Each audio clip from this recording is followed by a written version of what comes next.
The picture-based health warning bill is still pending in the Senate, but anti-smoking advocates believe it's just a matter of time until lawmakers realize the measure is necessary to help Filipino smokers kick off the habit. Here's part 2 of my special report.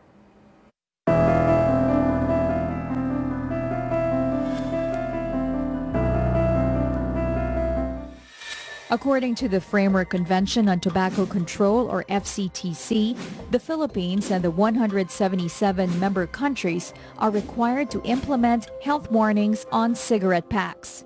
These warnings must include a picture of the adverse effects caused by tobacco smoking to one's health. Canada was the first country to apply the rule in 2001. Now there are 63 countries with picture warnings. These countries combined makes up more than 40% of the world's population.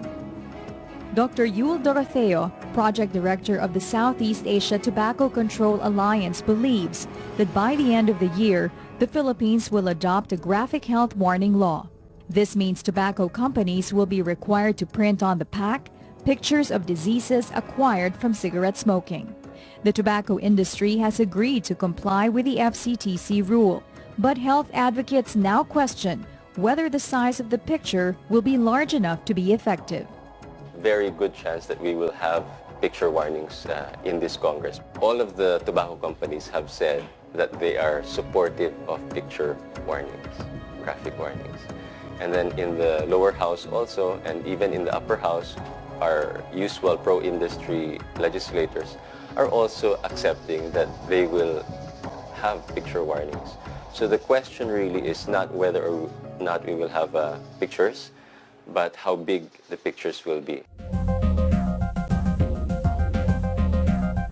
The tobacco industry is pushing for the smallest required size by the FCTC. The industry is pushing for 30%, which is this size. And if we compare with 50%, or actually 50%, there's a big difference. If you have a picture that's this small, it really doesn't show you anything. People will actually read the text and probably not even understand the picture. Though acceptable, international studies show that larger pictures have a greater impact among consumers, especially in low literacy populations. Based on international best practice and research that's been done, obviously, the bigger the warning, the more effective it will be. It's just like road signs. I mean, if you want somebody not to fall off the road sa papuntang Baguio, then you want to have a large sign. In countries with picture health warnings, studies show smokers tend to cover the picture warning while smoking, or are more likely to buy packs with pictures they cannot relate to. They put their mobile phone on top to hide the picture. In countries where it's only on one side, so for example, let's imagine this is plain and then this is the picture warning. They put it upside down so that they don't see the picture. And then in countries where they have warnings, for example, with a baby, the male smokers choose this one because they say, I'm not going to have a baby anyway. There are 18 countries with health warnings covering more than 50% of the pack. Australia is leading with 82.5%. Uruguay and Sri Lanka follows with 80%. Brunei and Canada at 75%. The remaining 13 countries have 52 to 65%, while 30 other countries have 50% coverage.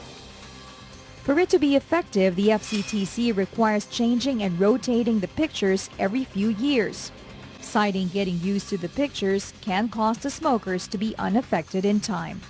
Steep prices, advertising bans, smoking bans in public places are other factors that help decrease tobacco use. But one sector picture health warnings have proven to be most effective is with the youth. The reduction is actually in the number of young people who start to smoke.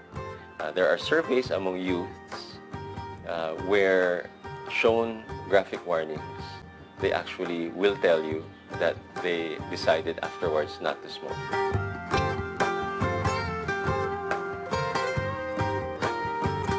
We now know picture health warnings, if properly implemented, can be effective. Experts say it may take some time to see significant results, But in the long haul, we can only imagine a new generation living longer and healthier lives.